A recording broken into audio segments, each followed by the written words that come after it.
కార్యక్రమానికి వేదిక మీద ఉన్నటువంటి ఇతరత మహారాజులందరికీ వేదిక ముందున్నటువంటి సోదరి సోదరులకు అందరూ కూడా బీసీ సంక్షేమ సంఘం తరఫున శుభాకాంక్షలు తెలియజేస్తా ఉన్నారు. బడుగు బలహీన వర్గాల కోసం వారి అభ్యున్నతి కోసం అనేక కార్యక్రమాలు శ్రీకారం చుట్టినటువంటి మహోన్నత వ్యక్తి కర్పూరి ఠాకూర్ గారు 2 సార్లు ముఖ్యమంత్రి అయినప్పుడు కూడా ఎక్కడ కూడా తను నమ్మినటువంటి సిద్ధాంతాన్ని చెప్పిన మాటను ఎక్కడ జవదాటకుండా మాటలకు కార్యాలకు తేడా లేకుండా పనిచేసినటువంటి వ్యక్తి కర్పూరి ఠాకూర్ గారు. ఆయన స్ఫూర్తితో ఈ రోజు కూడా రాజకీయాల్లో ఉన్నటువంటి మాలాంటి యువకులు కూడా ఎంతో ముందు చూపుతో పనిచేయాల్సినటువంటి అవసరం ఉంది. ఈ రోజు సమాజం ఆయన ఒక స్వాతంత్ర సమరయోధుడిగా ముఖ్యమంత్రి స్థాయిగా 9 సార్లు గెలుపొందిన తర్వాత కూడా సామాన్యుడిగా ముందుకెళ్తూ ఈ రోజు చిరస్థాయిగా ప్రజల మనసుల్లో నిలిచినటువంటి వ్యక్తి కర్పూరి ఠాకూర్ గారు.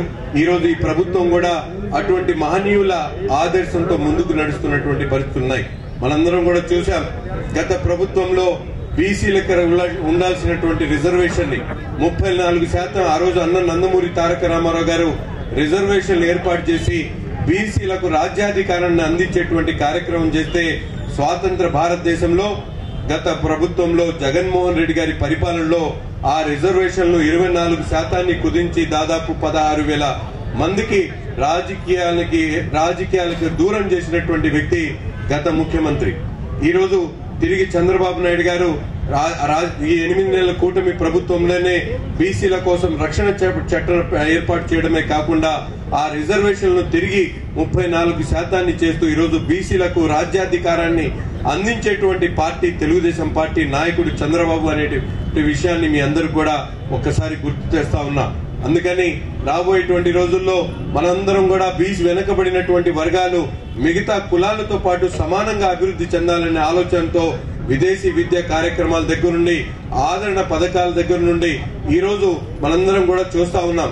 గుంటూరు నగరంలో బయట నుంచి వచ్చినటువంటి వ్యక్తులు మన కుల వృత్తి ఏదైతే ఉందో వాళ్ళందరూ కూడా పెద్ద పెద్ద సెలూన్లు పెట్టి కుల వృత్తిలో ఆధారపడినటువంటి వాళ్ళందరూ కూడా దెబ్బ కొడుతున్నటువంటి పరిస్థితులు ఉన్నాయి. అటువంటి వాళ్ళందరికీ కూడా ముఖ్యంగా ఇక్కడ ఉన్నటువంటి పెద్దలందరికీ కూడా చెప్తా ఉన్నాం, మీరందరూ కూడా ఎక్కడ ఆధారపడకుండా మీతో పాటు ఉన్నటువంటి ప్రతి ఒక్క యువకుడు ఎవరైతే కుల వృత్తి మీద ఆధారపడతారో అటువంటి వాళ్ళందరూ కూడా చంద్రబాబు నాయుడు గారి నాయకత్వంలో మీ అందరు కూడా రుణాలు ఇచ్చేటువంటి కార్యక్రమాన్ని కూడా ఈ రోజు పెద్ద ఎత్తున సబ్సిడీ రుణాలు అందించేటువంటి కార్యక్రమం కూడా ఈ ప్రభుత్వం తీసుకొని ఎక్కడ కూడా బీసీలు అంటే వెనకబడినటువంటి వర్గాలు కాదు, వెన్నెముక లాంటి వర్గాలు అని చెప్పి భావించేటువంటి ప్రభుత్వం చంద్రబాబు నాయుడు ప్రభుత్వం. కాబట్టి ధైర్యంగా ముందుకు కదలాలి.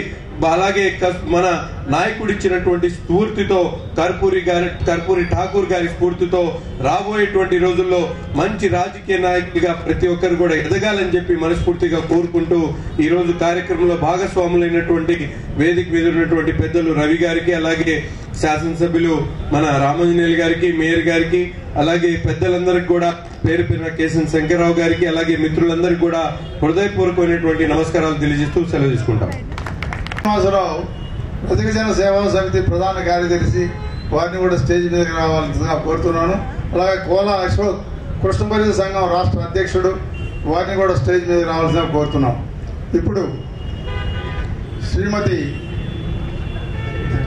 డాక్టర్ షేక్ సజీలా గారు, పివి రమణయ్య, జననాయక్ కర్పూరి ఠాకూర్ విగ్రహావిష్కరణ కమిటీ చైర్మన్ని.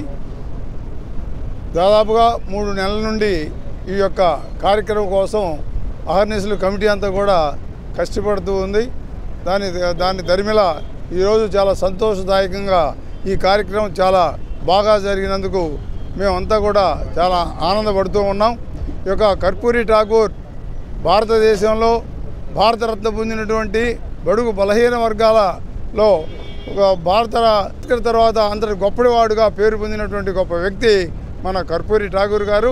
ఈ కర్పూరి ఠాకూర్ గారిని ఈ విధంగా సత్కరించుకోవడం అనేది మన అందరి యొక్క భాగ్యంగా భావిస్తూ ఆంధ్రప్రదేశ్లో బడుగు బలహీన వర్గాల వారికి ఇదొక పొలిటికల్ ఐకాన్గా గుర్తుండి రాజ్యాధికారం వైపు పయనించడానికి అందరికి కూడా స్ఫూర్తిదాయకంగా ఉంటుందని మేము కోరుకుంటూ ఈరోజు జరిగిన ఈ కార్యక్రమం అంతా కూడా మాకు చాలా ఆనందదాయకంగా అన్ని వర్గాల వారు వచ్చి పార్టిసిపేట్ చేసి పొలిటికల్ లీడర్స్ కానివ్వండి, అలాగే బీసీ ఎస్సీ ఎస్టీ మైనారిటీ నాయకులు కానివ్వండి, అందరూ కూడా వచ్చి అందరూ సహకరించి ఈ కార్యక్రమాన్ని దిగ్విజయం చేసినందుకు వారందరికీ కూడా కృతజ్ఞతలు తెలియజేస్తూ ఉన్నాను. Thank you one and all. Karpoori Thakur గారి విగ్రహం ఈరోజు గుంటూరులో ఏర్పాటు చేయటం ఆనందదాయకం.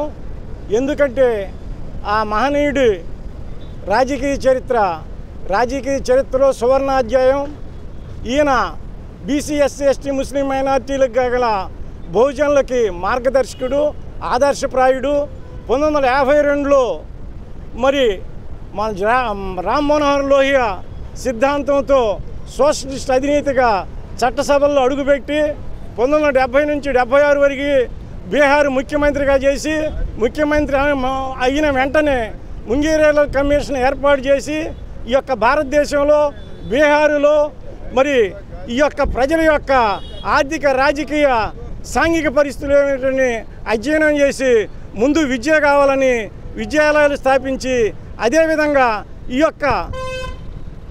యొక్క బడుగు బలహీన వర్గాలు యొక్క జీవితాలు మారాలంటే, సామాజిక మార్పు రావాలంటే, సామాజిక న్యాయం సంభవించాలంటే, సామాజిక అసమానతలు రూపుమాపాలంటే వీళ్ళకి చట్టసభల్లో రిజర్వేషన్స్ కావాలని చెప్పి మరి మండల కమిషన్ రిపోర్టుని యథాతథంగా ఆమోదించాలని అన్ని రాష్ట్ర ప్రభుత్వాల ముఖ్యమంత్రులని ఏకం చేసి మండల కమిషన్ రిపోర్టుని మరి యథాతథంగా అమలు చేయడానికి ఒక ఉద్యమాన్ని తీసుకొని వచ్చాడు. కాబట్టి అందరికి ఆదర్శప్రాయుడు. ఆయన ఫిలాసఫీ బహుజనులంతా చదవాలని చెప్పి, అధ్యయనం చేయాలని చెప్పి, ఆయన అడుగుజాడల్లో నడవాలని చెప్పి అందరికీ విజ్ఞప్తి చేస్తూ ఉన్నాను.